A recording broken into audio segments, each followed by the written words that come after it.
شروع کرتا ہوں اللہ تعالیٰ کے نام سے جو بڑا مہربان نہایت رحم والا ہے۔ بیماری اور تکلیف بھی اللہ کی نعمت ہے۔ نبی کریم صلی اللہ علیہ وآلہ وسلم نے فرمایا کہ مسلمان جب بھی کسی پریشانی، بیماری، رنج و ملال، تکلیف اور غم میں مبتلا ہو جاتا ہے، یہاں تک کہ اگر اسے کوئی کانٹا بھی چبھ جائے تو اللہ تعالیٰ اسے اس کے گناہوں کا کفارہ بنا دیتا ہے۔ برتن میں سانس لینا یا پھونک مارنا۔ حضرت ابن عباس رضی اللہ عنہما بیان کرتے ہیں کہ رسول اللہ صلی اللہ علیہ وآلہ وسلم نے برتن میں سانس لینے یا اس میں پھونک مارنے سے منع فرمایا ہے۔ جنت میں جانے سے انکار۔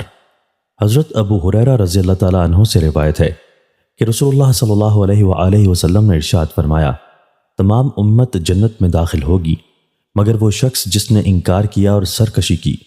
پوچھا گیا وہ کون شخص ہے جس نے انکار کیا اور سرکشی کی؟